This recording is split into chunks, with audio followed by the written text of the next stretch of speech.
Star Network. Peace and welcome to the culture here on the Black Star Network. I'm your host, Farajii. Thank you so much for tuning in and being a part of the conversation. Folks, let's talk about what's happening out of Washington first. As the House of Representatives is looking to vote on whether they should expel Representative George Santos, the lying congressman, from Congress. This is in light of the latest situation with him being on trial for fraud and other issues coming from the fact that he lies so much. So we'll talk a little bit about that. Also, we're going to have a very special guest, a couple of them. The first one is Mr. Michael Blake, who serves as the former vice chair, who is the former vice chair of the Democratic National Committee. He's going to talk to us a little bit about the state of our democracy. We're going to have that conversation. And then at the 4 o'clock mark, we're going to be talking to Dr. Carrie Mitchell Brown, who is an equity strategist and cultural architect. And she talks about how she is doing the work of combating anti-Blackness in corporate America. And I got something for you that President Biden is doing as he continues to move along in making history for Black America. We're going to talk a little bit about that. So stay with us. It's all happening on today's edition of The Culture here on the Black Star Network. Let's go.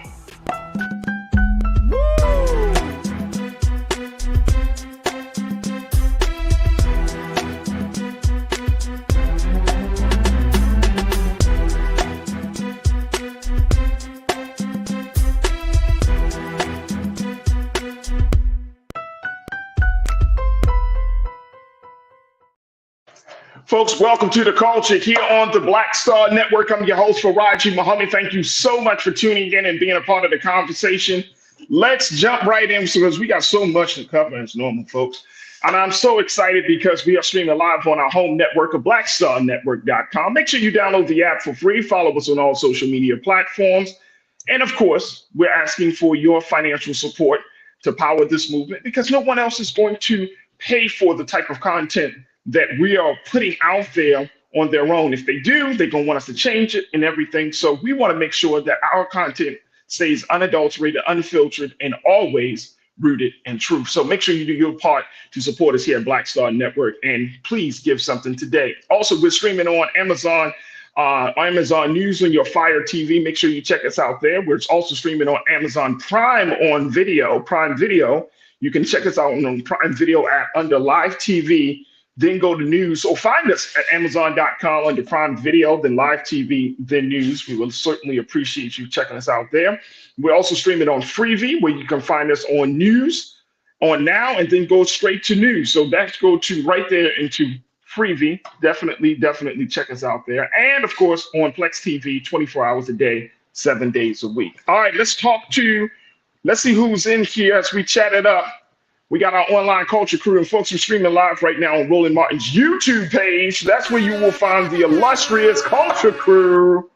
That's the best group of watchers in the history of watching videos on YouTube. My fantastic culture crew. Folks are checking in from around the country. I see you, Pastor Damon Blissett. Good afternoon. Good afternoon. Peace, big brother. Thank you once again for always locking it down.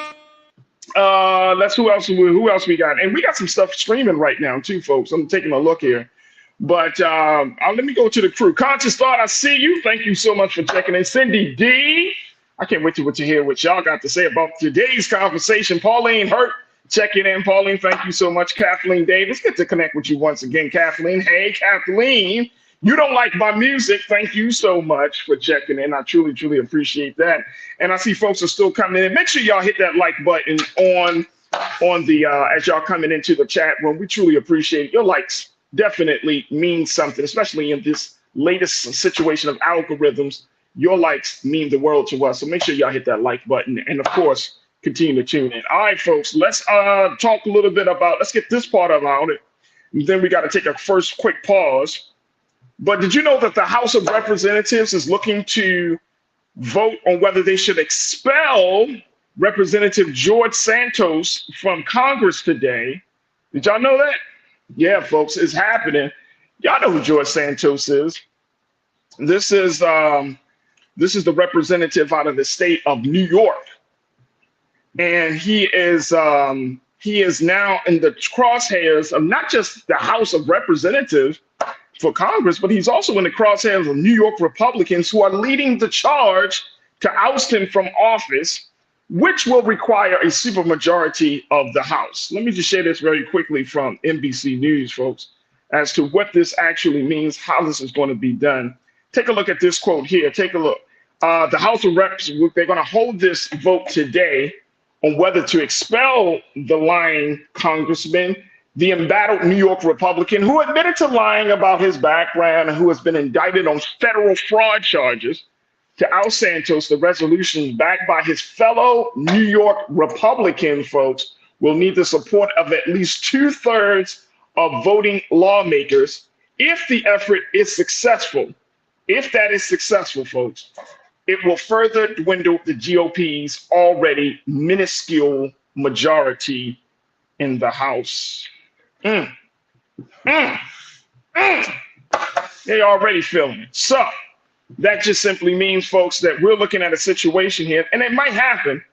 It may happen.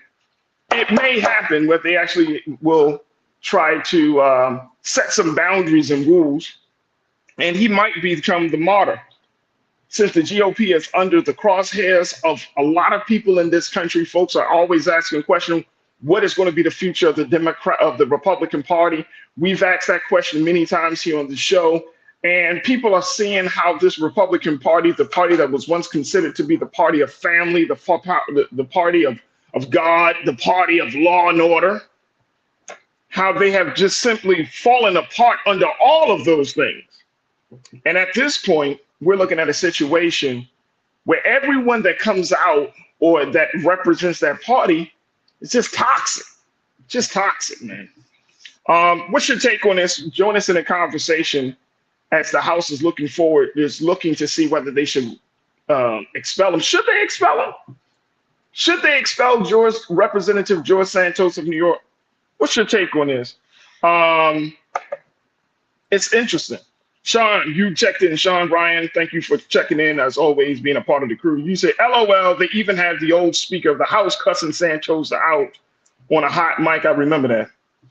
Yep, absolutely. Pastor Damon Blissett, you say, get his behind out of there with 3 chairs. Get his behind out of there. Well, we're going to have to see. And, Tiana, you said they should expel him along with the January 6th crew. How about that? How about that? Absolutely.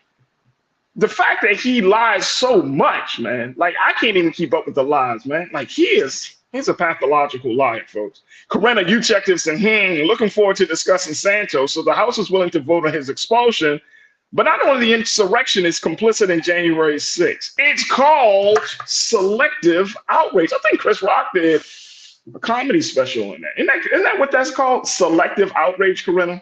Where you're like, I want to be mad about something. So let me choose what I'm going to be mad about. Let me take the lowest hanging fruit, George Santos. It looks like this guy just doesn't cut the mustard. So we're going to be mad at him. If you start going up the ladder of lies, you start going up the ladder of deception and the consequences of all of those things, then it starts to get a little fuzzy, Sean, you also say boot him out, and then give him some ice cream, some icy hot for his rear end. I hear that. That's crazy. I can't believe that they allowed him to serve for this long. At this point, they should have kicked this man out. But they're looking to do it. And we're gonna take a quick pause. When we come forward, I want to talk about censoring, because my concern now is that, okay, George Santos is one of those things. It's like, it's a given. This guy is not good for public service. But then how far do you go with that? How far do you go when kicking people out for lying, you know what I mean? Like now, if you're going to be the moral authority in a situation like this, do you go down the line, or you just go after those who are just blatantly obvious? Like, where does it start? Where does it end? Folks, I want to get your take on that as we talk a little bit about this. Plus, in a few minutes, I'm going to bring in our first special guest to talk to us about the state of democracy, because George Santos is not the only one being censored. I'm gonna share with you some other folks that are being censored in Congress as well. So we're just getting cooking right here. So stay with us. It's all happening on the other side right here on the culture on the Black Star Network.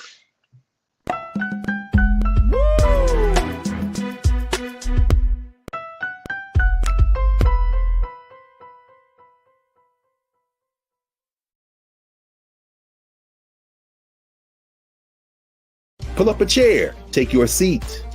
The Black Tape with me, Dr. Greg Carr, here on the Black Star Network. Every week, we'll take a deeper dive into the world we're living in. Join the conversation only on the Black Star Network.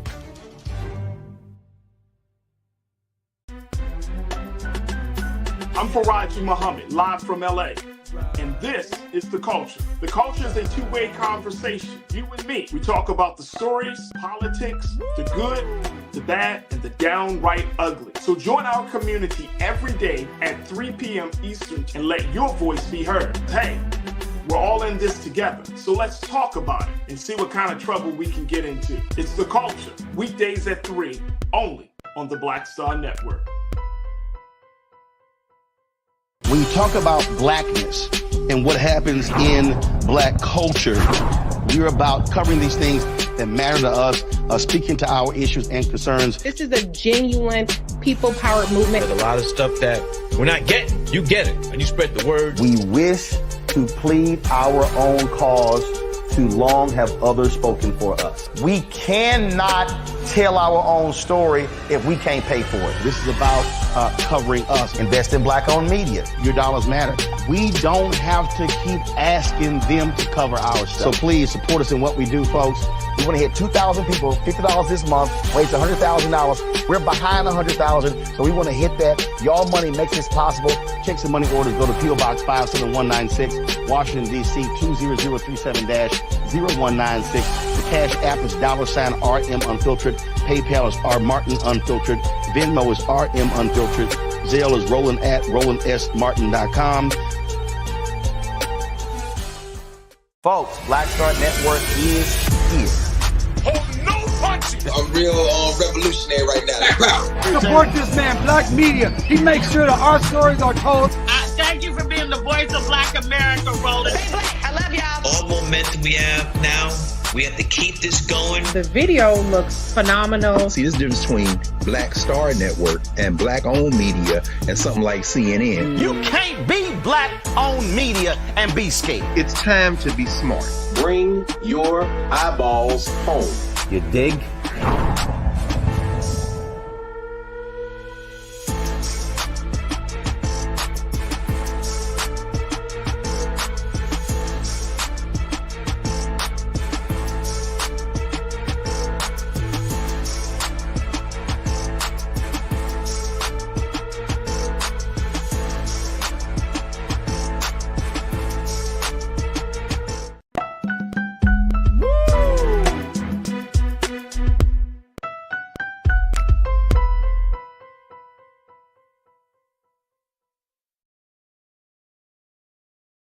All right, folks, welcome back to The Culture here on the Black Star Network. I'm your host, Farajii Muhammad. Thank you so much for tuning in and being part of the conversation. All right, folks, we've been talking about Representative George Santos, the New York Republican, who is under a federal investigation charge for fraud.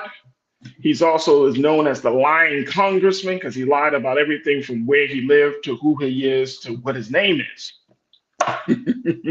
His background, everything, his family history, all of it. He's been lying.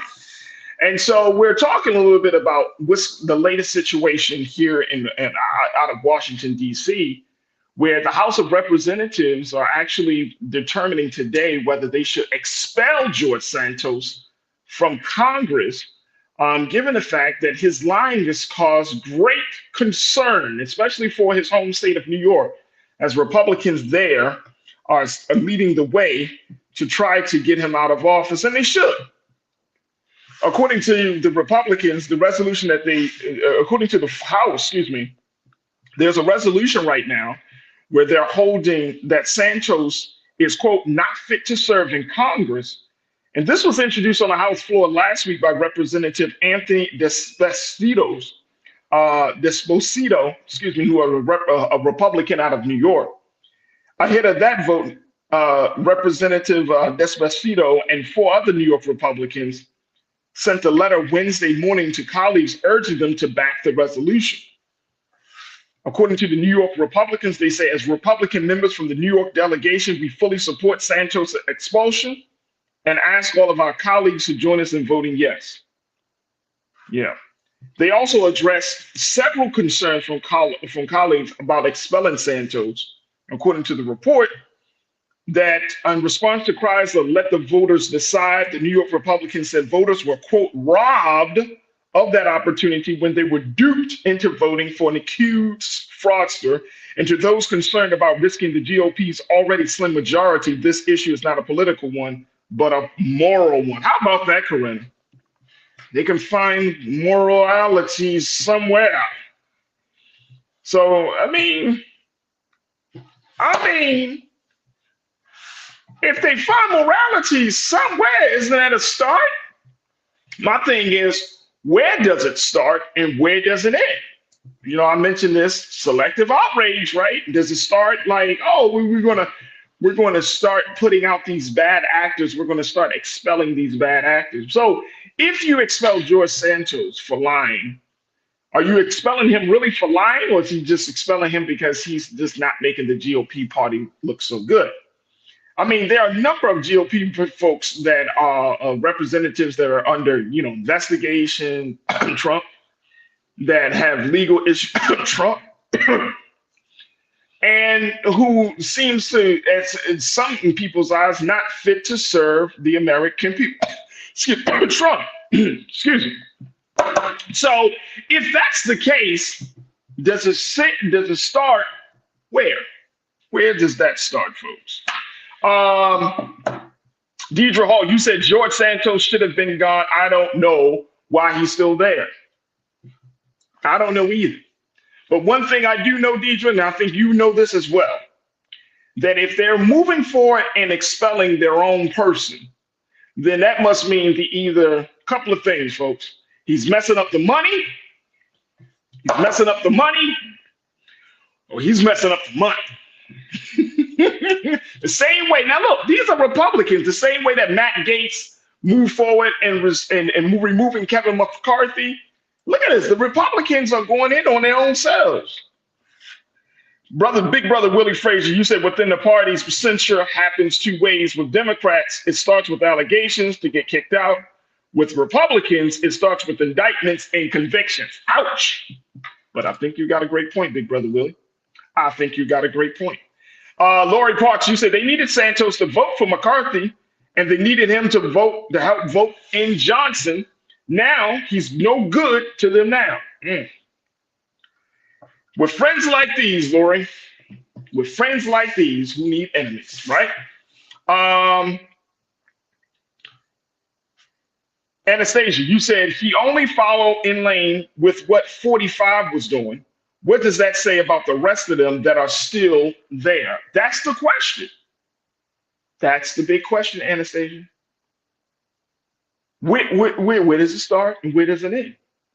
If you are going to police yourselves, like I think we've seen this model before within the current police department. They have an internal affairs bureau, right? They have a special department of folks who check the behavior of officers. So it sounds like now is the Republican Party advocating for there to be a special section of folks within the GOP to check the behavior, to check the qualifications, to check if these representatives are quote unquote fit to serve. It's a nice idea on paper, but the question becomes, can it really happen? Do they have the will, not just the morality or any sense of moral authority? Do they have the will to check what's wrong with not just the party, to check what's wrong with poor leadership? The United States of America, the American people deserve good leadership because we have been under crazy leadership for so long that we don't want to even be led anymore. So we will have to see. I got to take another quick pause, but we will have to see. I'm keeping my eyes on this vote. And if they find that if they decide to move forward, that's going to be another history-making decision for the Republican Party. And that means that this is going to be another shift. But again, I think it's going to lead to us to ask, okay, fine. If you expel George Santos for lying or for making the party look bad, does this mean that you're going to do the same with any other Republican that fit into that category? And I feel pretty confident in saying a lot of them fit in that category. But we will see. We will see. We will see. Folks, we got to take another quick pause. When we come forward, let's totally switch gears, but let's get our special guest, Mr. Michael Blake, to come in and join us for the conversation as we talk about the state of our democracy. I'm going to share with you another level of censure that is happening in Congress as they're trying to censure George Santos. Wait till you hear the story of what they're doing to a Michigan congressperson in Congress, and a woman that you may not even expect it that would be checked. Look, it's going to get more interesting. So stay with me. The conversation is just heating up right here on The Culture on the Black Star Network.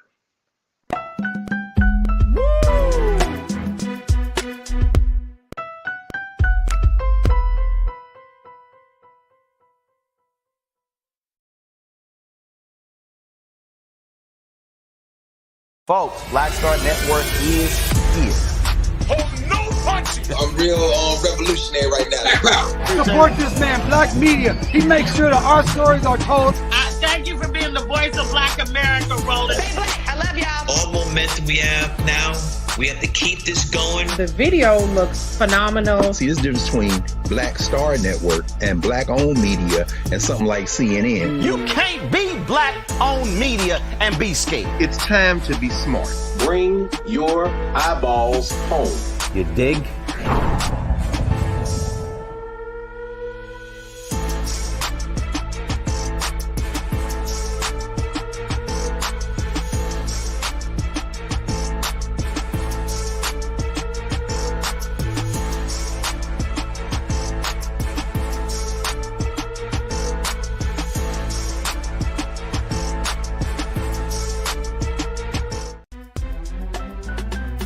I'm Farajii Muhammad, live from LA. And this is The Culture. The Culture is a two-way conversation. You and me. We talk about the stories, politics, the good, the bad, and the downright ugly. So join our community every day at 3 p.m. Eastern and let your voice be heard. Hey, we're all in this together. So let's talk about it and see what kind of trouble we can get into. It's The Culture, weekdays at 3, only on the Black Star Network. When you talk about blackness and what happens in Black culture, we're about covering these things that matter to us, speaking to our issues and concerns. This is a genuine people-powered movement. There's a lot of stuff that we're not getting. You get it, and you spread the word. We wish to plead our own cause. Too long have others spoken for us. We cannot tell our own story if we can't pay for it. This is about covering us. Invest in Black-owned media. Your dollars matter. We don't have to keep asking them to cover our stuff. So please support us in what we do, folks. We want to hit 2,000 people, $50 this month, raise $100,000. We're behind 100,000, so we want to hit that. Y'all money makes this possible.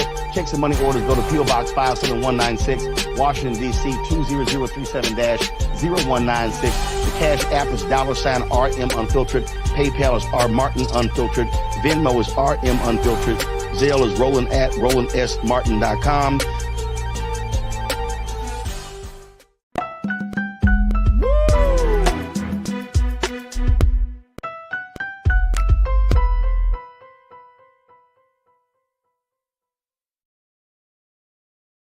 All right, folks, welcome to The Culture here on the Black Star Network. I'm your host, Farajii Muhammad. Let us now welcome our very special guest, our first guest for the day, as we talk about what's happening with the House of Representatives and Representative George Santos. This is just one of many things that is happening that is around the issue of trust, that's around the issue of competence, that is really at the core of the issue of whether this form of democracy has it run its course or it needs to be changed. Something needs to be done. So I'm very excited to have my first special guest joining us this afternoon, as he formerly serves as a New York Assemblyman from the 79th District, and he was the vice chair of the Democratic National Committee from 2017 to 2021.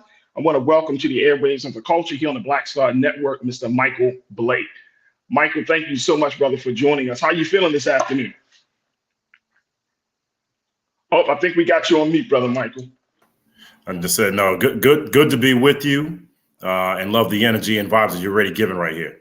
Oh, absolutely, brother. We got a lot of energy, man, because this thing is serious. I'm trying to figure this out, brother Michael. This thing is serious. Let's talk a little bit about this idea of censoring. What do you make of this? The House Republicans are moving forward to censure. And then I want to talk to you about, there's actually another resolution that they're using to censure another congressperson. But what do you make of this? Is this the GOP's way of trying to reform, to try to make amends? What are we seeing here from your vantage point, brother? Look, there has to be accountability when folks don't do their job and act the fool. Right? We just got to call it what it is right now. And that's the premise point that is existing around George Santos. He's a pathological liar who deceived his constituents, who won't acknowledge the responsibilities of what he is doing. There was a story that I saw pop up earlier today that while they had this completely shaky and shady operation of campaign contributions, he was also standing up a campaign consulting firm to shake down other candidates. So everything about George is a game. It's Curious George, like we talk about in the books back in the day. And so the broader context around expelling of House members, it should not be something that you pursue easily, but we are in a scenario where I do think it's necessary for their own sentiment of accountability. But then lastly, we do have to ask ourselves, and you started to say it a few moments ago, where is the line, right? There's a bunch of folks that were lying, they were acting a fool in the conference. A lot of folks who were insurrectionists. Their own speaker was one of the primary, if not the primary architect in defending and supporting what Donald Trump was doing. I think the only reason they're doing this is out of fear of political retribution rather than doing what they needed to be doing and holding themselves accountable in the first place. Absolutely. Absolutely. I want to also get your take on this too, brother Michael, because just as much as the House has voted to this resolution for George Santos, their NBC News reported they will vote to table a GOP resolution to censure Representative Rashida Tlaib out of Michigan over her criticism of Israel, accusing her of inciting an insurrection in a House office building during a protest in support of a ceasefire in Gaza. The chamber will vote to table this a Democratic resolution to censor the author of the Tlaib resolution, far-right Representative Marjorie Taylor Greene, the representative out of Georgia, for some of her past controversial actions and remarks. This is coming from NBC News. So we're at a point in our politics, even in our democracy, that the idea of speaking out against something is becoming even though it is granted by the founding document of the United States Constitution, it's still frowned upon. And so can you help us to kind of give us some insight on how do we reconcile this? How can we say we live in a free and just society? And then when a national situation like Israel and the Hamas conflict happens, and there are a lot of talk around it, that those who speak out against it are often ostracized, and they are felt like they can't speak out. So what are we seeing in that respect? Got a lot of levels and dynamics. Yeah, absolutely. Right there. So let me start from the premise that Sister Rashida used to work for me. Wow. Yes, sir. In the state of Michigan, she was on our successful campaign team to get President Obama elected president. And so I know her work and I know her heart. We have to underscore that there can and are existing simultaneous realities. Hamas is not Palestine. Bibi Netanyahu's government is not Israel. So you can be upset, disgusted, angered, frustrated, wanting accountability, of saying Hamas killing Jewish people is unacceptable, and at the same time say it's inhumane for the Israeli government to be bombing refugee camps in Gaza, right? And the framing of us articulating that criticizing the latter makes you anti-Semitic is nonsensical, because that same energy is not being stated on the other side. I've had several friends on both sides who have been upset with me because they believe I'm standing on one side. And I think at the end of the day, I mean, and I've been a minister also since 95, I recognize that hurt people hurt people. So if you are feeling like your people are under attack and you're seeing that your people are under attack and you're watching that, a lot of times you can't even hear the other side. You can't even hear what's going on the other side. And so when it comes to Congresswoman Tlaib, Marjorie Taylor Greene needs to just sit down and be quiet around insurrection and around disruption, because her consistent behavior has been the epitome of that. Disruptive, racist, discriminatory, and completely against all democratic entities that exist. And so in this frame that we are in, we have to be able to understand that you're going to be uncomfortable by things that are said, but it doesn't mean that you can't learn and listen. And we are watching this in real time, tying it together. I do think there is a great irony that is existing here, where many Democratic leaders are uncomfortable in speaking up in what they feel out of fear. And let me remind everyone. And when you say, I just want to real quick, when you say democratic, you're talking about democratic in terms of the system that we're part of as a democracy, or democratic in terms of the party? In terms of the party, because of the fear of, and because of the lack of full awareness and appreciation, the fear of retaliation, right? Like the framing that someone is afraid to say it is inhumane, wrong, and unjust to cut off power, to cut off water, to cut off routes.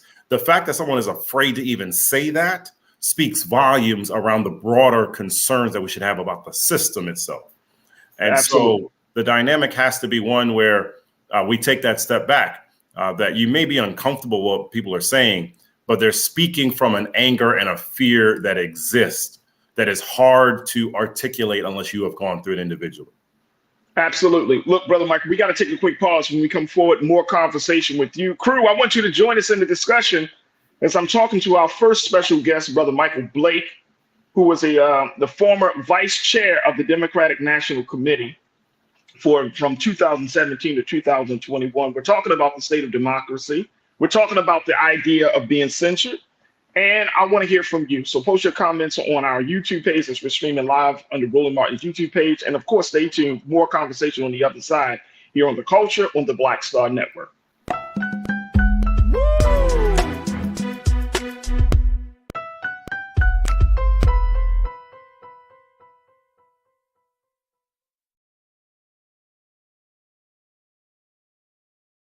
Folks, Black Star Network is here. I'm real revolutionary right now. Support this man, Black Media. He makes sure that our stories are told. Thank you for being the voice of Black America, Roland. I love y'all. All momentum we have now, we have to keep this going. The video looks phenomenal. See, this difference between Black Star Network and Black-owned media and something like CNN. You can't be Black-owned media and be scared. It's time to be smart. Bring your eyeballs home. You dig?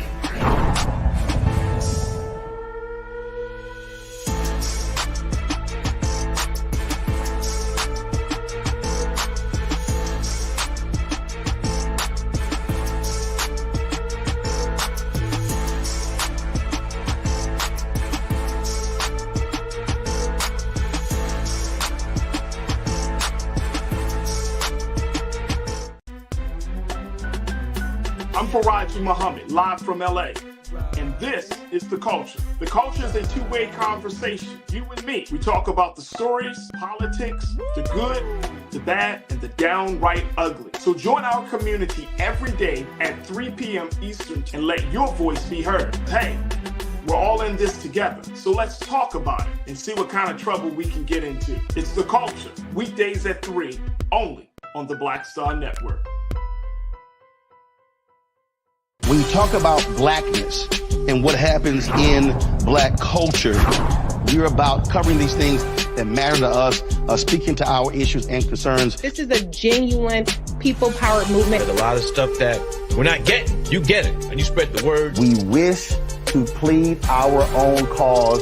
Too long have others spoken for us. We cannot tell our own story if we can't pay for it. This is about covering us. Invest in black-owned media. Your dollars matter. We don't have to keep asking them to cover our stuff. So please support us in what we do, folks. We want to hit 2,000 people, $50 this month, raise $100,000. We're behind 100,000, so we want to hit that. Y'all money makes this possible. Checks and money orders go to P.O. Box 57196, Washington, D.C. 20037-0196. The Cash App is $RM Unfiltered. PayPal is R Martin Unfiltered. Venmo is RM Unfiltered. Zelle is Roland at RolandSMartin.com.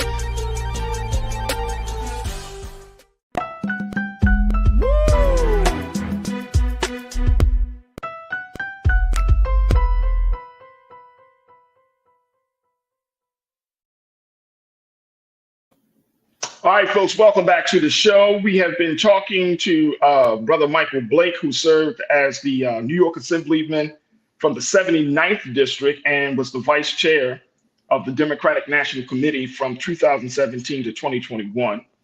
We're talking about the state of democracy. We're talking about censure. And it's based upon 2 resolutions that are up in the House. One resolution is looking to table a GOP. It's just a GOP resolution to censure Representative Rashida Tlaib of Michigan over her criticisms of Israel, accusing her of inciting an insurrection in a House office building during a protest in support of a ceasefire in Gaza. Then the Democrats put forward a resolution. They're looking to vote to table a Democratic resolution to censure the author of that bill, Marjorie Taylor Greene, for some of her past controversial actions and remarks. So my thing is right now, Brother Michael, when we got 2 elephants fighting. That's one analogy to go with right there. I feel you. You got 2 elephants fighting, or elephant and a donkey fighting. Who's going to feel the brunt of that? That's going to be the grass. That's us. That's the constituents. How do we, as Black folks in this country, really get a piece of not just this madness. I'm talking about a real piece of pie of this pie that we're being served right now, in the terms of poor leadership, in terms of unfulfilled promises, in terms of the apathy that comes with being a part of a system, believing in a system, and yet the system is still not speaking to your needs. I mean, we're in a serious situation, and then you got the Trump factor. Then you got, the importance of voting. Then you got voting suppression. I mean, you got all of these things. So where does Black America, how does Black America move forward in the midst of all of this? You got to stay in the game. Got to stay in the game. I think it's important that we take a few steps back to assess things holistically, right? So a lot of times we feel that nothing is happening. That's just not the case. However, we've been in pain for centuries that it feels and that we understand that not enough has happened and not enough is happening fast enough. So when I was running African American outreach under President Obama, I would regularly have people come up to say, you all are doing nothing. That's not the case. That's clearly not the case. And if we have that conversation, like, let's stop, let's take a step back. However, when we're in this zone now, we can do better about communicating what's happening. We could talk about student loan relief. We could talk about what's happening with minority women businesses. We could talk about what's happening around access to healthcare, et cetera, making sure people have more jobs. All that is intertwined. And so in this zone now, you're watching what seems just like a lot of noise. You're seeing and hearing, they're talking about Santos, they're talking about Marjorie Taylor Greene, but they're not talking about me, right? They're not talking about what's happening on my block. They're not talking about how we're spending all this time and energy for emergency aid and what's going on in Israel and the Middle East and Palestine. But where's that emergency aid that happens on the block? When I'm trying to figure out what's happening in my life. And so naturally folks will say, well, then this is not for me. We're not doing what we need to be doing. We're not rocking in the way we need to rock it. And so in that regard, I'm going to say to everybody, you got to stay in the game. You got to stay in the game when it comes to what's happening at the Collective PAC. Shout out to Quentin and Stephanie Brown James and what they're doing to make sure we're mobilizing the next generation of Black candidates and Black organizers at the Collective, or the National Democratic Training Committee, and what Kelly and his entire team is doing. So we mobilize that next generation of great organizers. I'm in the Shy right now because this is the 15th anniversary of President Obama's election this weekend. And if he didn't set the tone, I don't get in the game in that regard. And so you cannot sit on the sidelines, because to the earlier comment that was made, sitting on the sidelines is giving the people that want to hold us back more power. Trump, Marjorie Taylor Greene, Mike Johnson, all of them, they want us to sit on the sidelines. They want us to have the arguments and be divided when it comes to what's happening around migrants and access for migrants and our brothers and sisters. They want us to be divided in saying that not enough is happening for Black people versus Latino people and vice versa. They want us to say that, you know what, you're getting that student loan relief, but you haven't got enough relief. To create that dynamic of you feeling that I need more, but yet believing the lie that they can give you more. The Republican Party has not given a damn about what Black people should be doing, need to be doing, how to support us. So don't be confused. They are dividing us because they want to understand, and for you to understand, they cannot win if we are united. Lastly, I would always rather to rock with someone who is helping me 90% of the time than someone that's trying to hurt me 90% of the time. And until someone can articulate to me, well, I'll sit out and not be involved, the alternative is having someone who can help you be more involved and be more empowered. I just don't understand why we would choose to stay out the game.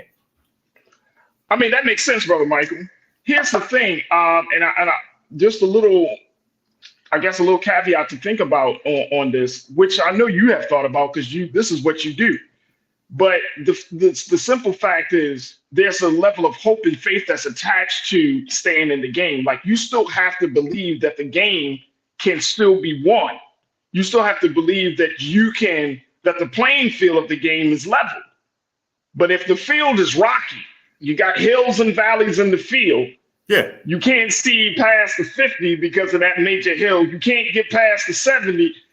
It's becoming a situation where people are like, wait a minute, what are we doing here? So speak to that sentiment that some of our people do really have, and it's a justified sentiment, is it not?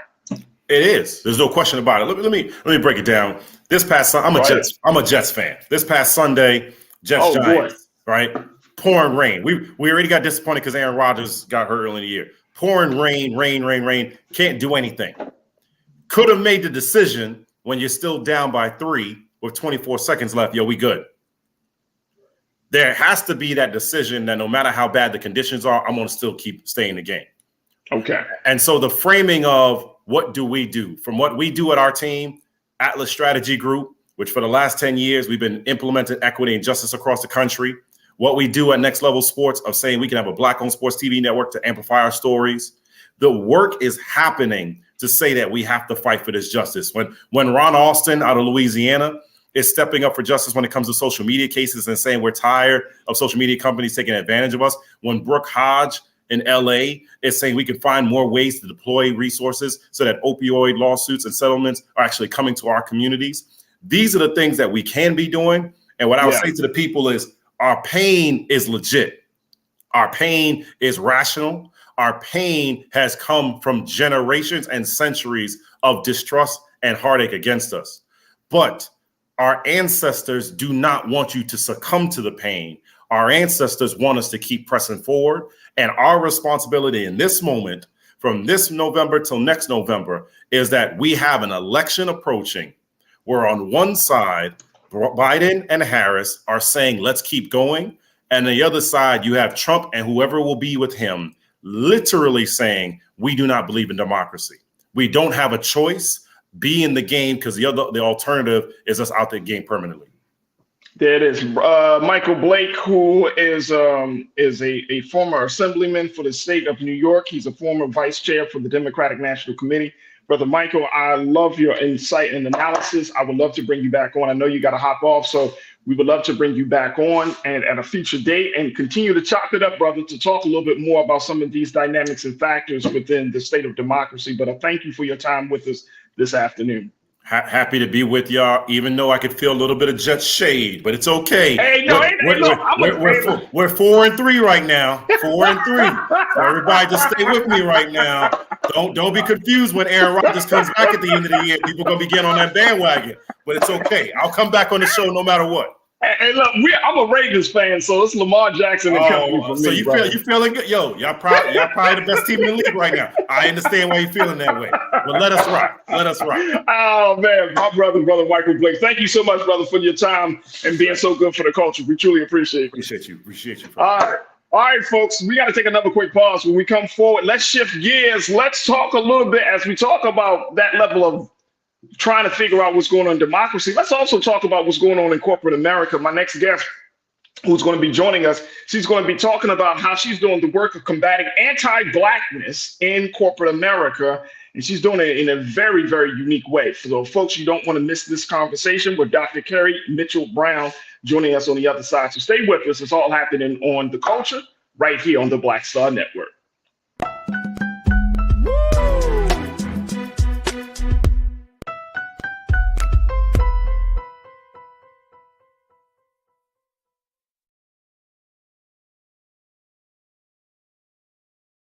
Black Star Network is here. Oh, no punch! I'm real revolutionary right now. Thank you for being the voice of Black America. All momentum we have now, we have to keep this going. The video looks phenomenal. See, there's a difference between Black Star Network and Black-owned media and something like CNN. You can't be Black-owned media and be scared. It's time to be smart. Bring your eyeballs home. You dig?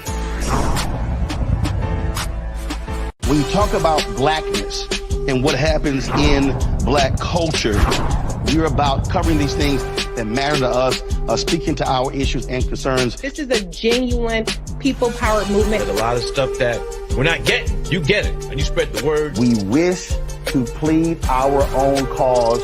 Too long have others spoken for us. We cannot tell our own story if we can't pay for it. This is about covering us. Invest in Black-owned media. Your dollars matter. We don't have to keep asking them to cover our stuff. So please support us in what we do, folks.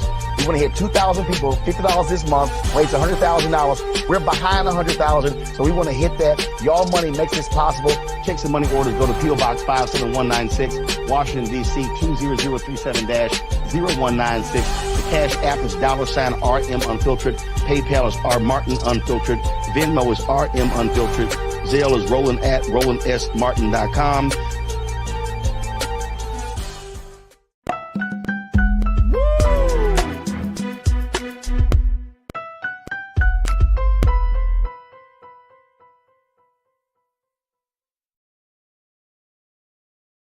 All right, folks, welcome back to The Culture here on the Black Star Network. I'm your host, Farajii Muhammad. Thank you so much for tuning in and being a part of the conversation as we are just moving along in these discussions today. And before we get to our very special guest, our next guest, we just want to remind you folks that we are streaming on a number of different platforms. Let's start with our home platform of blackstarnetwork.com. Make sure you do your due diligence. Follow us on all social media platforms at Black Star Network. You can follow us on Instagram and on Twitter and on Facebook. You can like us on Facebook. But we are doing that work of being a digital space, a digital movement that's bringing relevant, unadulterated, unfiltered content like nowhere else as we speak to the issues, the heart, the mind, the spirit, the soul of Black America. So make sure you do your due diligence. Download the app for free. Follow us on social media. And more importantly, you heard Brother Roland say it. He talks about it nonstop.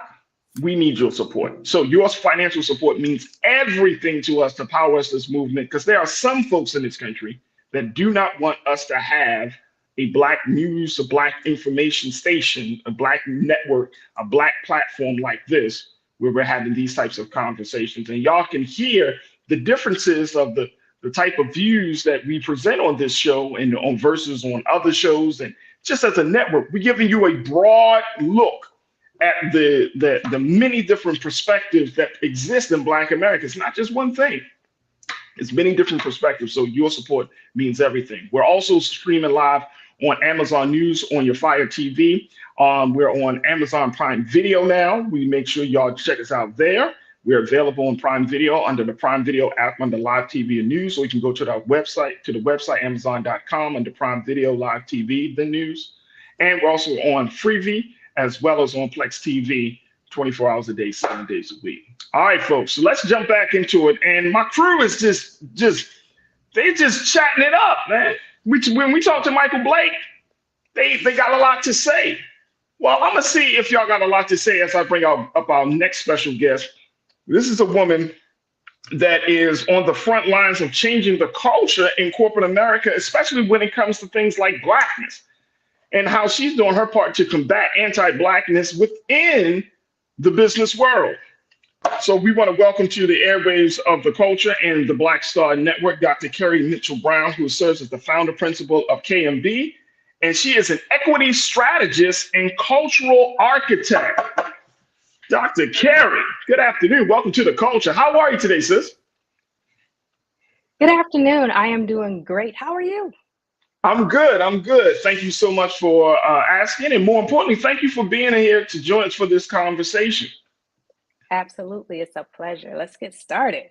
Let's get started. All right. First and foremost, Dr. Kerry, for those who may not be familiar, because language means a lot, what does it mean to be an equity strategist and cultural architect? I mean, it sounds like you moving mountains and you raising the heavens. I mean, what we doing here, sis?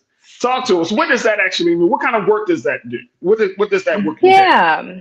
What it actually entails is, there are business strategies. There are business strategies around products. There are business strategies around services. And there's also business strategy around equity. And if it's not a strategy within your organization, it's not a strategy. If it's not a strategy within your company, then you don't move on it. We see things get attention, they get resourced when it's actually a strategy. And if you have a strategy, you need a strategist to help you move it. A cultural architect is just that. We can, say, hey, we're going to change things, but we paint the walls. We change the wallpaper. An architect is like, how is this built? What is in the way that we need to dismantle? And what do we need to put in place so that we can actually have the forward direction that is actually required for the things that we espouse as a company and as people who actually want to see change. So this is some major stuff. This is transformative work you're talking about doing within the business structure, because if it's not just a change in strategy, you're talking about changing culture, and this is the show, The Culture. So you're talking about behaviors, you're talking about traditions, you're talking about values in some cases. So this is a very, even though it's not considered to be tangible, the intangibles of who we are and how we operate, it speaks directly to those things. We're talking about seismic shifts. We're talking about creating the conditions where everyone feels valued, that there are high levels of respect, and no matter where you are, where you enter, where you stay, that your contributions are valued. Those are basic human needs, and we have somehow lost meeting those. And we're talking about creating organizations. Companies should be sites for learning about equity and fair treatment, and those companies that are willing to put in the work and make those seismic shifts, I'm partnering with them to make that happen. That's awesome. Look, Dr. Kerry, we got to take a quick pause. When we come forward, I want us to talk a little bit more about the work that you're doing. And I got a big question for you, Doc. I got a big question for you. So I'm going to hold it until we get back from the break. Folks, I want you to join me in the conversation as we talk to Dr. Kerry Mitchell-Brown, as we talk to her about the work of equity, inclusion, equity strategy, being a cultural architect, and why it's important for us to even have a conversation about addressing the issue of anti-Blackness in corporate America. So stay tuned. The conversation continues on the other side, right here on The Culture on the Black Star Network.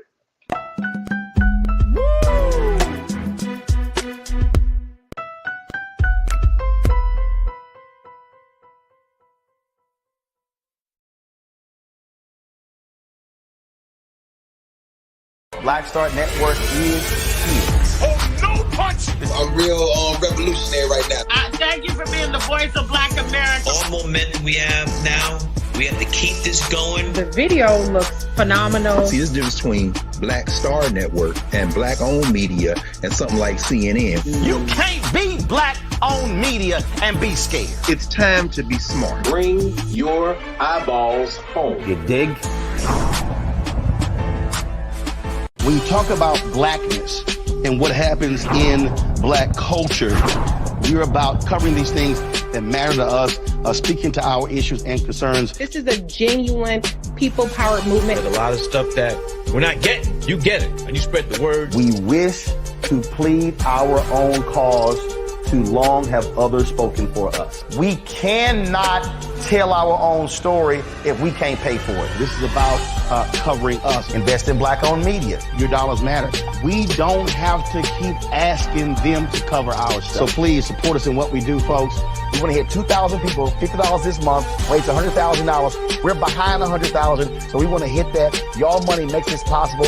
Checks and money orders go to PO Box 57196, Washington, D.C. 20037-0196. The Cash App is $RM Unfiltered. PayPal is R Martin Unfiltered. Venmo is RM Unfiltered. Zelle is roland@rolandsmartin.com.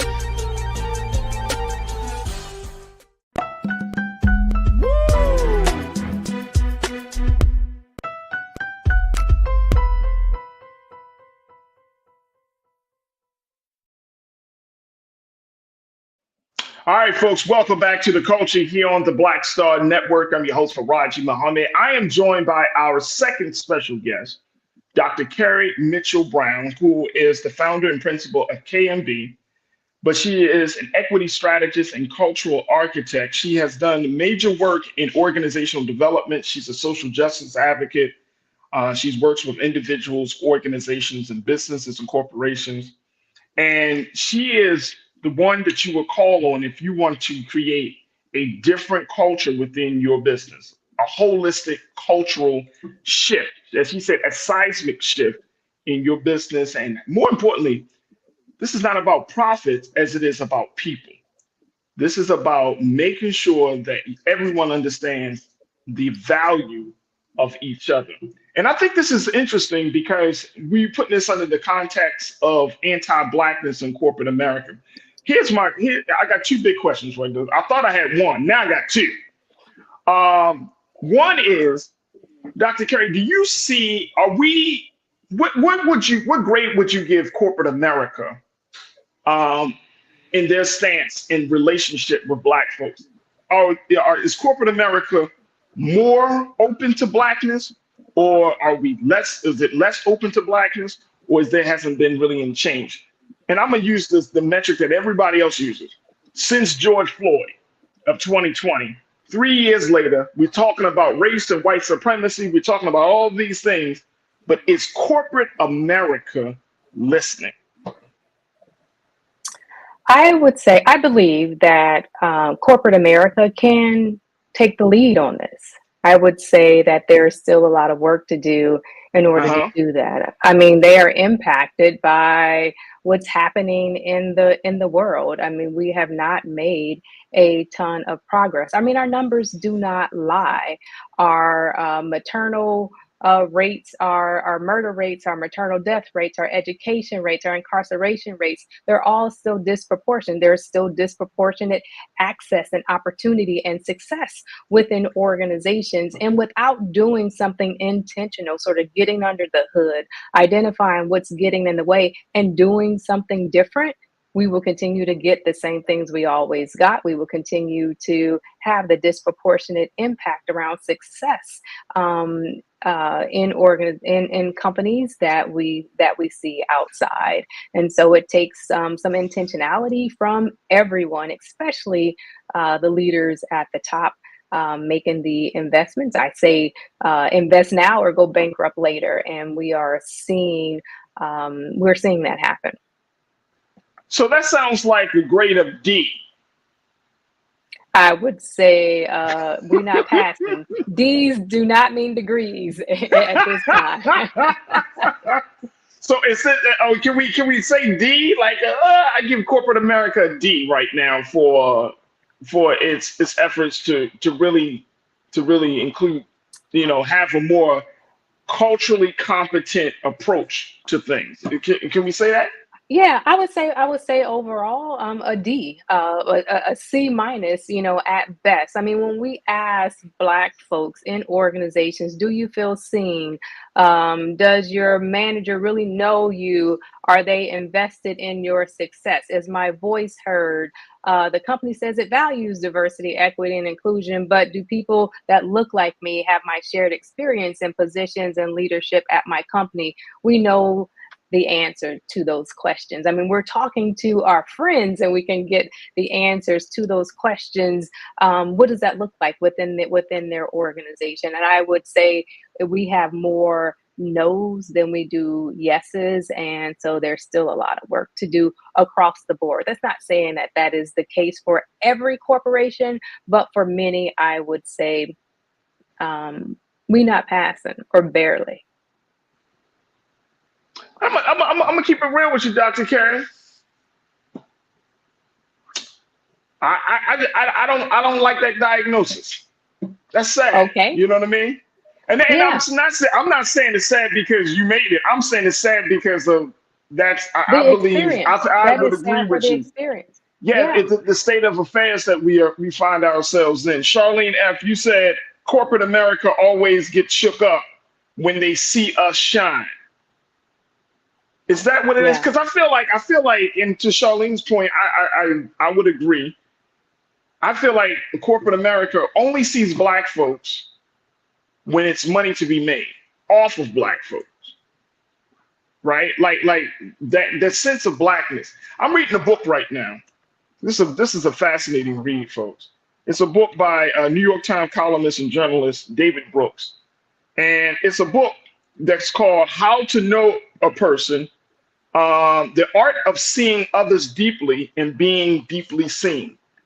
And Mr. David Brooks goes into, if you read any of David Brooks's columns in the New York Times, he's like a social scientist. He talks about Yeah. morality and all of those things. One of Yeah. my favorite columns. And just to know that we are still, like, to say it the way you said, we are still at a place of where a lot of work needs to be done after all of this. Yeah. After all of this. And one of the things that he mentioned in his book, which I think is very true, is that we just don't take the time. We're just not intentional about wanting to see people the way they should be seen and they ought to be seen. And I think that speaks volumes. Like, we're so caught up on the money. We're so caught up on the aesthetics that we lose sight of the person behind the money. We lose sight of the person that create the aesthetic, to the point where it becomes this transactional relationship. And I think corporate America, I remember when George Floyd was killed. This is just 3 years ago, Dr. Carey. When George Just Floyd 3 was years. killed, Yeah. just 3 years ago.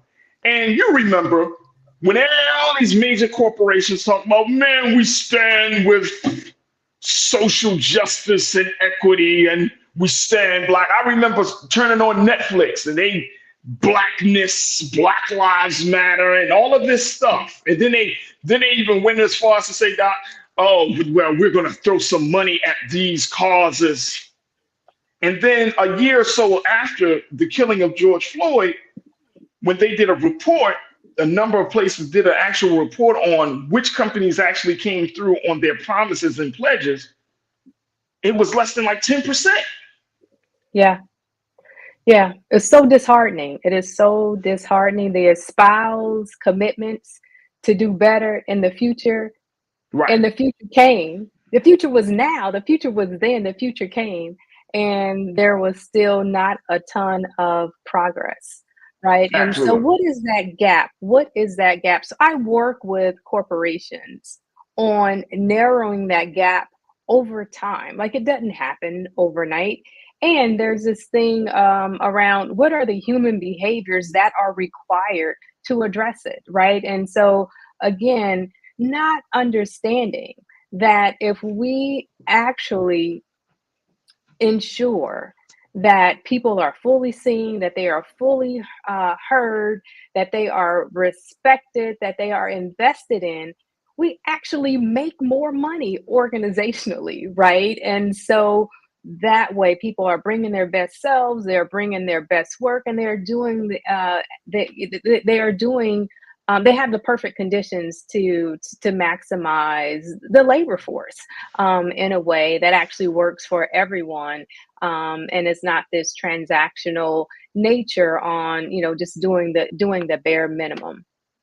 Absolutely. Absolutely. Look, Doc, we're going to take another quick pause, and I'm going to share with you what some of our culture crew is saying about this issue of being seen and, more importantly, combating anti-Blackness in corporate America. Folks, continue to post your comments and your questions and your thoughts as we're streaming live on YouTube under Roland Martin. Go to Roland Martin's YouTube page, join us in the conversation, and we'll try to highlight as many of your comments as possible on the other side. So stay with us. The conversation continues. Dr. Carrie Mitchell-Brown, as we talking about anti-Blackness in corporate America, right here on The Culture on the Black Star Network.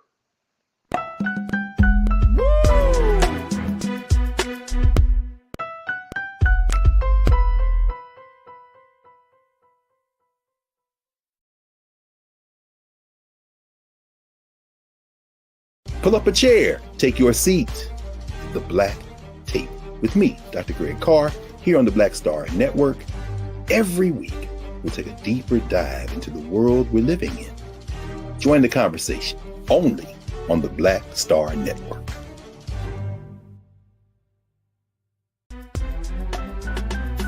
I'm Farajii Muhammad, live from LA. And this is The Culture. The Culture is a two-way conversation. You and me. We talk about the stories, politics, the good, the bad, and the downright ugly. So join our community every day at 3 p.m. Eastern and let your voice be heard. Hey, we're all in this together. So let's talk about it and see what kind of trouble we can get into. It's The Culture, weekdays at 3, only on the Black Star Network.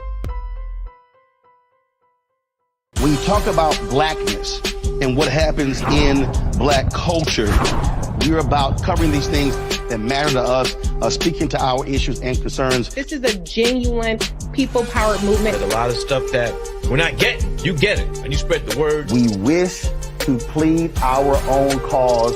Too long have others spoken for us. We cannot tell our own story if we can't pay for it. This is about covering us. Invest in black-owned media. Your dollars matter. We don't have to keep asking them to cover our stuff. So please support us in what we do, folks. We want to hit 2,000 people, $50 this month, raise $100,000. We're behind 100,000, so we want to hit that. Your money makes this possible. Checks and money orders go to P.O. Box 57196, Washington, D.C. 20036-0196. The Cash App is $RM Unfiltered. PayPal is R Martin Unfiltered. Venmo is RM Unfiltered. Zelle is Roland at RolandSMartin.com. Folks, Black Star Network is here. Oh, no punches! I'm real revolutionary right now. Support this man, Black Media. He makes sure that our stories are told.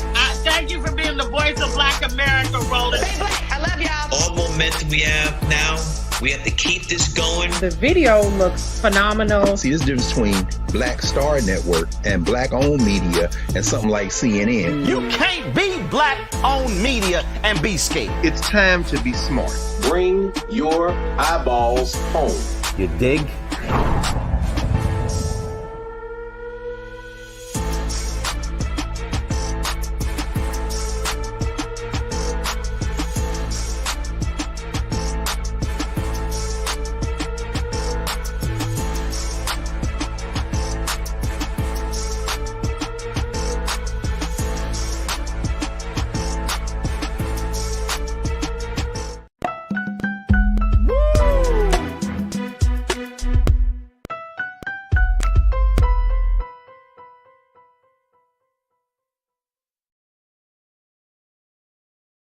All right, folks, welcome back to The Culture right here on the Black Star Network. We've been talking to Dr. Carrie Mitchell-Brown, who is an equity strategist and cultural architect, as we're talking about combating anti-Blackness in corporate America. And this is a ongoing conversation, Dr. Carrie. You know, we're not going to cover everything in the next few minutes, obviously. but it's certainly something that affects each and every one of us, whether you're Black or white, whether you're Asian or Latino. It affects us all. Now, so I want to know, and then I want to share with you just some comments. Why should we even be concerned about being seen? Why should we even be concerned about changing the culture of anti-Blackness in corporate America? Shouldn't we as Black folks kind of get the message that, look, if they don't want you there, you don't need to be there? What's your take on that? My take on that is we deserve the same conditions as everyone else to work. And why should that just be reserved? That's a form of anti-Blackness in itself, that Black people should just accept the status quo and go someplace else, right? If companies say that they are we're part of the workforce. We help to build this country. Our ancestors helped to build this country, this economy, this place that a lot of organizations and companies are getting rich off of and staying rich on. Yeah, we belong here. We talk about it as if it doesn't belong to us, as if we can't be a part of it, or to change, to instigate change, or to promote change and support the changes that are happening. So we absolutely belong there. So we belong there. Okay. Absolutely. I think I would agree with you. Let me go to what some of our culture crew is saying about this whole conversation, Dr. Carey. Taylor, you said first comes honesty and transparency. If you have a history of lying, inequity, and misrepresenting the facts, you are a threat, not trusted, not a co-worker. Start there. Would you like to respond to? Yeah, I mean, we all have to do our individual work. Oftentimes in corporations, we are pitted against each other as Black people. Sometimes there's just few of us. And we know that Black people will take us out faster than white supremacy will take us out, right? So how do we work together? And am I lying? Like, no, I mean, it's Black true. folks will cut. Unfortunately, some of our people will cut your throat faster than a butcher on a slice of steak. Right. And so they will just be like, "I'm losing my job over you." Hey, supervisor, this person, I heard a little something. They ready to take you out, man. Like, that's unfortunate. Right. Yeah, but how do we not fall? Like, how do we not fall for that? How do we go in and support one another in doing this work? If we're the first, how do we leave the door open for others to follow? How do we mentor? How do we promote? How do we share and create access and opportunity for others? How do we demand that our managers and our leaders do the same? Absolutely. Lana says, as long as you have racism, you will have anti-Blackness. What I do is participate in my company, Black ERG, and I voice my opinion in company surveys and speak specifically to Black issues. What's your take on that, Dr. Carey? Yeah, oftentimes we hear, like, I'm tired of saying the same thing. I'm tired of saying the same thing. Like, if you don't share your experience, like, take advantage of those opportunities to lift up what your lived experience in the organizations might be. And companies have to listen. And one of the things that I often say is to corporate leaders is, this might be hard to hear.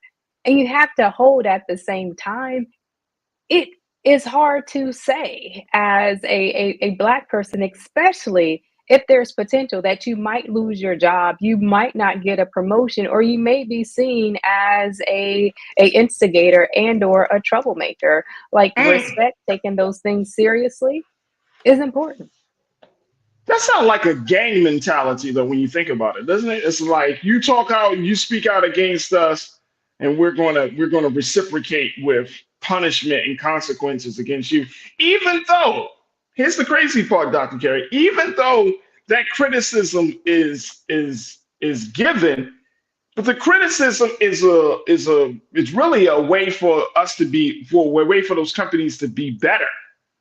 But then Right, you have absolutely. and then you have folks that'll fight you and say, no, we're not this. You know what? You got an X on your back. You're a target now. And it's Right, like that is absolutely insane. And I right. think that that's part of the problem, you know. And I think that it creates a culture where, you know, just like we see in the street. I'm serious, like just like we see in the street culture, right? Snitches get stitches type of thing, right? Like you're gonna suffer the consequences for speaking truth to power to help a company be better. That's right. You know, one of the things that I often advise is that we have to create the conditions that is broad enough for us all to journey together and to learn together. Because we're all coming at this at different places and at different rates. We often hear that this is really hard work, and we set it up as being hard, and it really isn't as complex as we think it is. And it is not as simple as living by the golden rule. It's much harder than that. It's complex situations that require simple interventions. And sometimes it's just slowing down. And it may take years. It's prioritizing what has the largest impact that will solve most of the symptoms that people are feeling within organizations, and take some of those on and then build upon those successes and continuing to do the work. And also, there's individuals that have to do their own work as well. So there's work that Yeah. individuals have to do that's outside with therapy, right? So if as a Black person, you are reacting to every time somebody, says something to you, well, you can't do that within organizations, right? So what is the work you individually have to do as a Black person so you're not triggered every time somebody gives you a look in a way that takes you back to a time where things didn't go quite so well, right? And then what is the organization, what's the company's responsibility to creating an environment to where there's not discrimination, to where there's not bias, to there's unfiltered access to opportunity and growth, to where you can really tap into the promise of really talented and smart people within the organization, and you create the conditions to do very good work and at the same time make a lot of money. I'm making- You make a lot of money. There it is. There it is. Look, we got to take a quick pause, Dr. Carey. When we come forward, let's talk about the mental health consequences that you talked about. Impact. Let's talk about the consequences, the mental health consequences for Black folks in corporate spaces and that are part of companies of that encourages anti-Blackness. How we get ourselves out of that quagmire. Folks, the conversation continues on the other side, so stay with us. It's The Culture right here on the Black Star Network.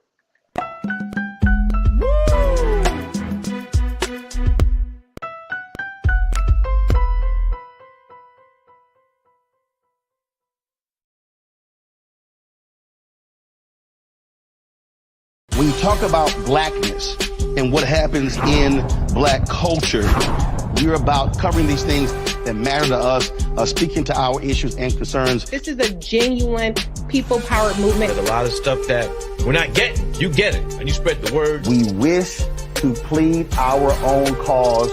Too long have others spoken for us. We cannot tell our own story if we can't pay for it. This is about covering us. Invest in Black-owned media. Your dollars matter. We don't have to keep asking them to cover our stuff. So please support us in what we do, folks. We want to hit 2,000 people, $50 this month, raise $100,000. We're behind 100,000, so we want to hit that. Y'all money makes this possible. Check some money orders. Go to P.O. Box 57196, Washington, D.C. 20037-0196. The Cash App is $RM Unfiltered. PayPal is R Martin Unfiltered. Venmo is RM Unfiltered. Zelle is Roland@RolandSMartin.com.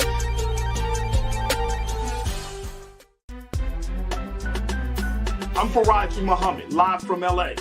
And this is The Culture. The Culture is a two-way conversation. You and me. We talk about the stories, politics, the good, the bad, and the downright ugly. So join our community every day at 3 p.m. Eastern and let your voice be heard. Hey, we're all in this together. So let's talk about it and see what kind of trouble we can get into. It's The Culture, weekdays at 3, only on the Black Star Network. Folks, Black Star Network is here. Oh, no punches! I'm real revolutionary right now. Support this man, Black Media. He makes sure that our stories are told. Thank you for being the voice of Black America, Roland. Stay black. I love y'all. All momentum we have now, we have to keep this going. The video looks phenomenal. See, this difference between Black Star Network and Black-owned media and something like CNN. You can't be Black-owned media and be scared. It's time to be smart. Bring your eyeballs home. You dig?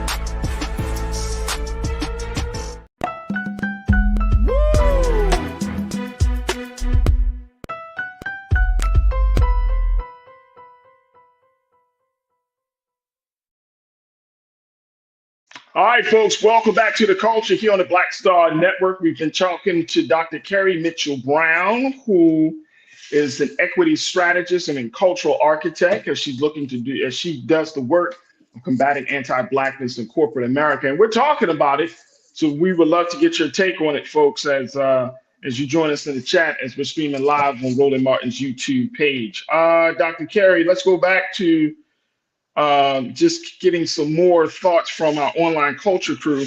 You are not a victim. You said people have to choose, and well, you know what? I'm gonna hold this point until just in a few moments. So you are not a victim. This is a great point that you're making about an exit plan, and I want to talk to you about that, Dr. Carey. But I do want to kind of get your take on the implications. You talked about impact. And often we actually encourage people. I think in our culture of capitalism, I think our culture of social mobility, the drumbeat is get into corporate America, make a name for yourself, make a shitload of money, right? And then at the same time, you know what I mean? Think about people that look like you on their way up to the top, right? But I wonder, like, you're going through all of these things. It's like I'm watching and I know this has been out for a minute. I'm watching the show The Other Black Girl on Hulu, and it's a great movie. It was a great series. But one of the big things that they talk about is just this rise of, you're part of a white company that has been white and stoic and has not, really thought and considered about the interests. They have not matured. They have not evolved over the years. And how this Black woman is a part of this company, and she is like the consciousness of this company, right? And I find that Black folks who go into corporate America, I know our people don't always want to be the consciousness. We don't have to want to carry that weight, that we got to be the conscious to wake white folks up in a company that has 400 workers. When people see you, they, oh boy, here it come.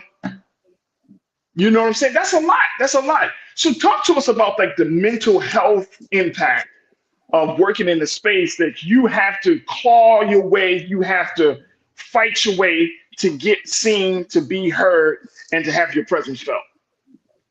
Yeah, I mean, it is tough. And I've been there before, being the only one or only few and being the moral compass. And, for a company, especially around the racial and gender justice work and sort of how they are doing. And it can be taxing. It is important to take care of yourself. and being very clear on the things that you can change, have the ability to change, can influence, and being clear on the things that you cannot. And there's individual care that is absolutely required. Who are you partnering with outside of the organization to ensure that you are not going crazy, right? And so, because often it's like, is this real? Is this really happening? Just And like in the show, that's what's happening, yeah, right? It's like, I love the show. It says paranoia gets a promotion, and it's like you become paranoid. You lose your sense of self in that process. yeah. You do lose your sense. You do lose your sense of self, and you begin to rationalize the things that are not rational, right? And so, how do you stay centered? How do you keep your balance? And what is your valuation on when it's time to go? And so, oftentimes, I encourage people in companies that is doing this work, especially diversity, equity, and inclusion work. If you cannot change where you live, like change where you live. And for companies who actually cycle through a number of really talented, brilliant, bright Black folks, it's like, hey, what's happening here? That But you do you take up, and I hear you, but is that a fight that you encourage people, or you encourage Black professionals to take on? You see what I'm saying? Like, going back to the show, the protagonist in the show, she takes on the fight, right? Based upon some things that happened before she even got in the door. So, but isn't that kind of asking for a lot? If you're a Black professional, you're working for some of these top tier companies, Fortune 500 companies. You might be working for Amazon. You may be working for Walmart. And I'm talking about in a managerial supervisory capacity, right? You might be working for some telecommunications company, whatever company it is. But then you have to be great at your job, and then you got to be an advocate. You got to be great at your job, then you got to be an activist. You got to be great at your job, and now you represent Black America in the boardroom. Yeah, I would not encourage anybody to take that on purpose, right? If that is not what you are interested in doing, and understanding what that requires, and having the support systems in place to take care of yourself, right? You can't do it alone. No one can do it alone, Black or white. It takes a whole crew of folks and resources in order to do this work. So no, don't take it on, and don't take it on alone, for sure. And sometimes we find ourselves in those roles because we are one or two, and we hold these personally held scripts from our families, from our education, and just from the sheer desire of what success looks like, or what we believe success looks like. And sometimes we have to be introspective and reevaluate and change, and some of us, we have to experience it before we know we need or want something very different.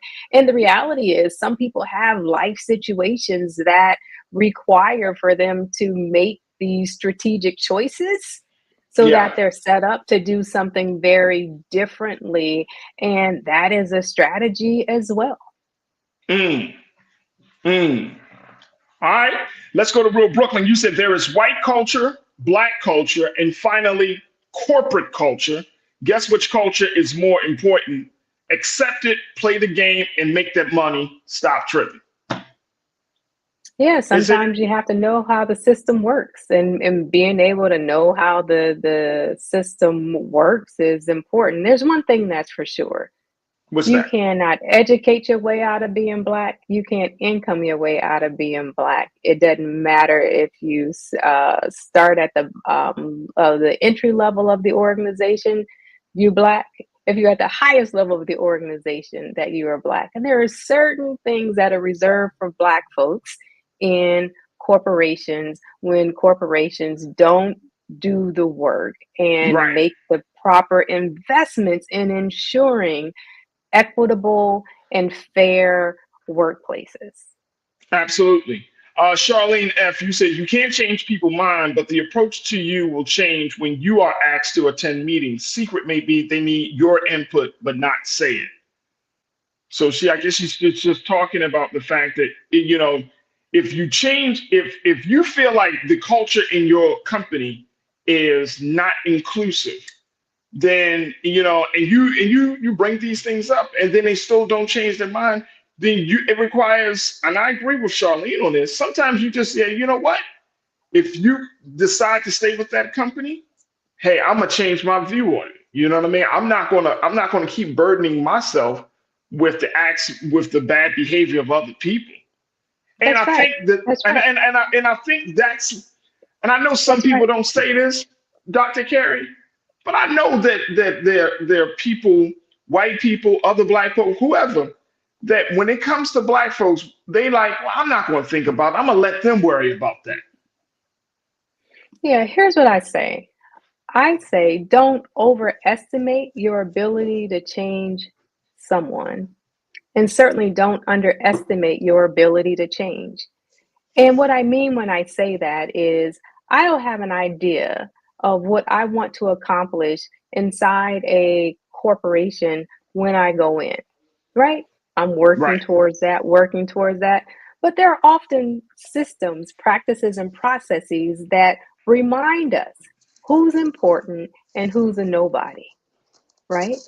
And we can work, within that system to try to change it, and try to instigate, something else happening. We'll raise our hand, say, hey, this is our experience. And sometimes we even get the privilege of providing feedback because they'll want to know, well, resource groups, or how are we doing with Black folks? Please come and tell us.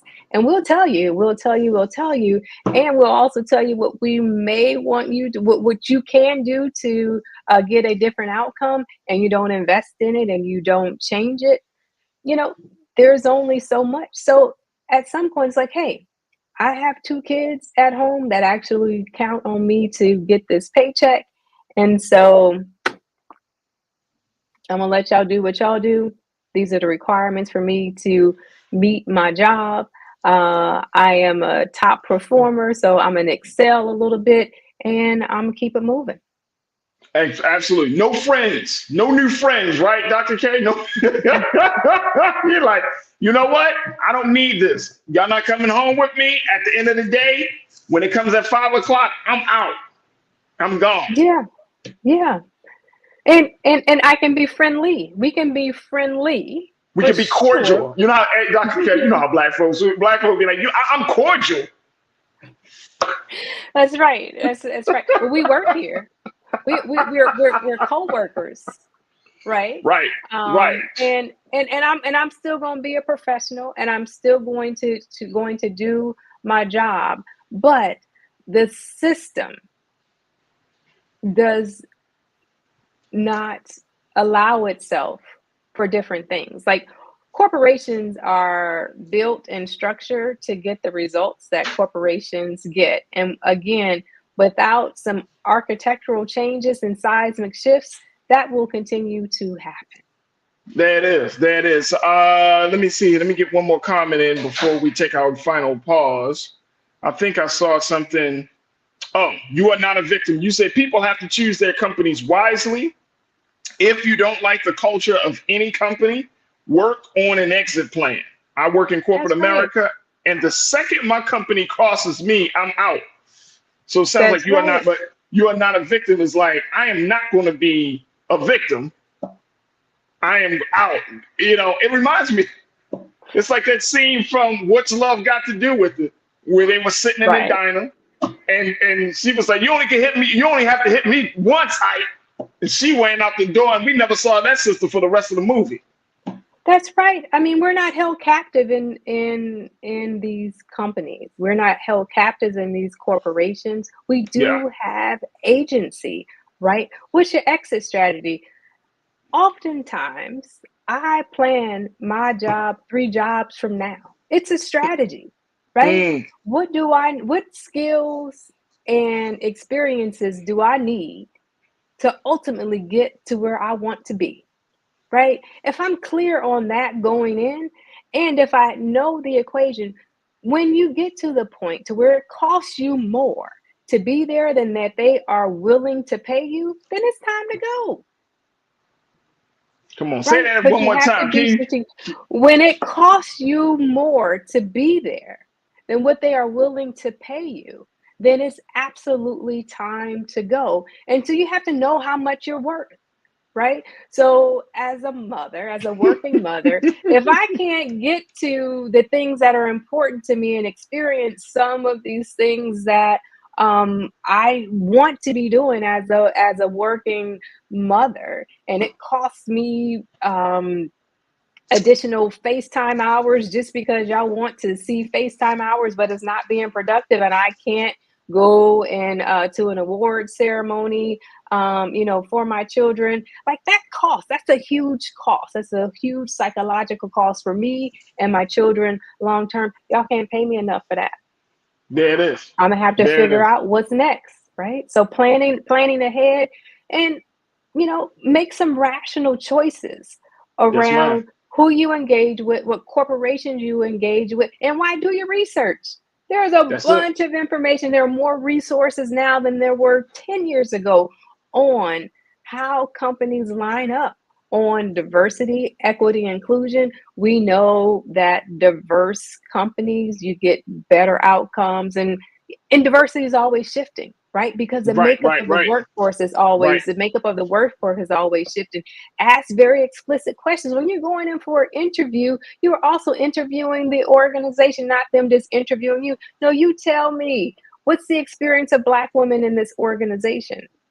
Gotcha. Yes, ma'am. Right? There it is. And if they can't tell you, that might be a sign that you may not want to park there, or you may want to park there for just a little bit, because there's something that you need to get to, because you're going to need it 2 jobs from now. There it is right there. Dr. Carrie Mitchell-Brown. Dr. Carrie, what's a resource? Is there a website for you? Give us a resource. Absolutely. You can find me at carriemitchellbrown.com. That's KERRY. Mitchellbrown.com, and I'm at all social media handles as Dr. Carrie M. Brown. You can find me there. That's what's up right there. Dr. Carrie Mitchell-Brown, who is an equity strategist, who is a sister that's been working on the front lines of combating anti-Blackness in corporate America, doing the work of diversity, equity, inclusion. Dr. Carrie, thank you so much for joining us on the show. And more importantly, Dr. Carrie, thank you for being so good for the culture. Hey, thank you. It was a pleasure. Absolutely. Folks, we got to take a quick pause. When we come forward, I'm going to share with you what President Biden is doing to make history for Black America once again. Stay tuned. That is up next here on The Culture on the Black Star Network.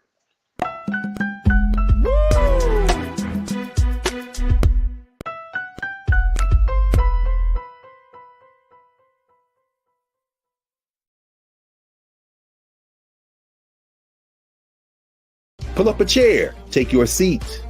The Black Tape with me, Dr. Greg Carr, here on the Black Star Network. Every week, we'll take a deeper dive into the world we're living in. Join the conversation only on the Black Star Network. Black Star Network is here. Oh, no punch! I'm real revolutionary right now. Thank you for being the voice of Black America. All momentum we have now, we have to keep this going. The video looks phenomenal. See, there's a difference between Black Star Network and Black-owned media and something like CNN. You can't be Black-owned media and be scared. It's time to be smart. Bring your eyeballs home. You dig?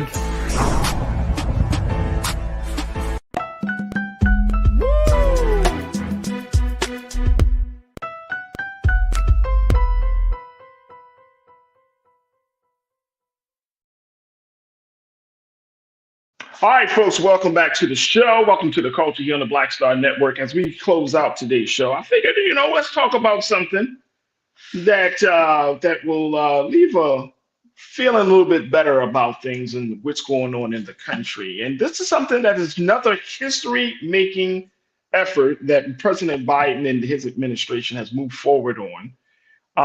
President Biden has officially appointed 2 more Black women to the federal bench, folks, as judges. Judge Juliet Sneed, nominated to the U.S. District Court for the Middle District of Florida, and Judge Jacqueline D. Austin, nominated to the U.S. District Court for the District of South Carolina, are the latest judges, according to the reports, to be added to the president's historic number of Black women nominated to the federal bench. According to the Griot, this is another milestone for the president. Based on the statement that came out from the White House, the director of the White House Office of Public Engagement, Stephen Benjamin, put it out saying that the Biden-Harris administration continues to set records when it comes to professional and demographic diversity. So as we were talking about breaking through the anti-Blackness in corporate America, stuff is still being done. It's crazy that in 2023, you can still be the first Black person, or you can still be making history and making racial history in 2023. I think that's mind-blowing. But to date, folks, President Biden has officially appointed 32 Black women to be confirmed by the Senate to lifetime judgeships. I want y'all to put that, I want you to keep that in mind, folks. 32 Black women have been appointed by President Biden and been confirmed by the Senate to lifetime judgeships. This administration has appointed more Black women than any other administration in American history. Let's just share with you a little bit about Judge Sneed. Judge Sneed, let's put the second quote up very quickly, Lise. Judge Sneed has served as a U.S. magistrate judge for the Middle District of Florida since 2015. Before her judgeship, she worked as a partner and associate at law firms Ackerman LLP and Fowler White Boggs Banker, PA, for more than a decade. And then Judge Austin has been a U.S. magistrate judge for the District of South Carolina since 2011. Before that, she worked in private practice at Womble, Carlisle, Sandridge, and Wrights, PLLC, where she started as an associate in the late 90s and worked her way up to being partner in 2006. So big shout out to President Biden, to the Harris and to his administration. What was that, the shout out, Owen? There we go. I'm about to say that shout out Owen sounded kind of like, okay, I'm sorry. This is not a major news. But again, big shout out. I mean, look, this is what we've been talking about, right? Having that level of representation. Here's the thing. We got to make sure that even though the president is doing some things right there, that we got to keep holding his feet to the fire. We got to keep holding the vice president's feet to the fire to the situation. But for as of right now, history has been made once again, putting more Black women into federal judgeships. And I know Donald Trump enjoys that. I know Donald Trump enjoys that. I know he's excited. Oh, 2 more Black women that could determine the fate. That could possibly determine it. He hasn't done anything in South Carolina, but he may have. I don't know. But I'm sure he's like, oh, more Black women sitting in the judge's chair. Excellent. Awesome. So again, President Biden, thank you for, again, making that historic announcement. But more importantly, we hope that this changes the conversation about Black folks in legal spaces. And more importantly, getting to the roots of the legal disparities that's facing Black folks, Black boys, Black girls, Black men, and Black women. So that is something to be said there. All right, folks, that's it for today's show. I thank each and every one of you for joining me. Big shout out to you, my online culture crew, always coming through like no one else does. So thank you for checking in. Make sure y'all do your due diligence, share the show, tag me on it. I'll share it, let folks know. You can shoot a share on Twitter, on Instagram, wherever for social media platform you use. Make sure you put the word out here. The culture is having these conversations, and Black Star Networks is continuing to have these conversations like no other space. And that's why we always encourage you folks, go to our website today, download the app for free, follow us on social media, and most importantly, give something to continue to power this movement that we are a part of. Go to blackstarnetwork.com today. We would love to get your support. Again, it's blackstarnetwork.com today. I want to thank all of our special guests, Mr. Michael Blake, Dr. Kerry Mitchell-Brown, for joining us on the show today. I want to thank my production team, Joe, Shannon, Maddie, Chris, Lise, and King Keenan, for making today's show happen. And of course, I want to thank you. my online culture crew joining us. Oh, folks, also follow me on social media. If you haven't had a chance, you can connect with me. You can follow me at The Real Farajii on Instagram and on Threads. And I'm at Farajii on Twitter, Farajii Muhammad on Facebook. And I would love to connect with you. Lana sent me this. Maybe we should talk about this on Friday, as we close out the show. Just some of the crazy ass Halloween costumes that I saw pictures of. What the hell? Hopefully your Halloween, you being out and about, everybody was safe. But I saw some wild costumes, man, wild stuff over the past 24 hours. So it was very, very interesting. But big shout out to you, Lana. Thank you, sister, for always keeping me up to date and keeping me posted about things. All right, folks, stay with us. 6 o'clock Eastern Standard Time is Roland Martin Unfiltered. As always, never be afraid to challenge what's wrong. Stand for what's right while being yourself in the process. God willing, we'll be back tomorrow for another exciting edition of The Culture, right here, only here, exclusively here on the Black Star Network. Talk to you soon. Have a great evening. Peace.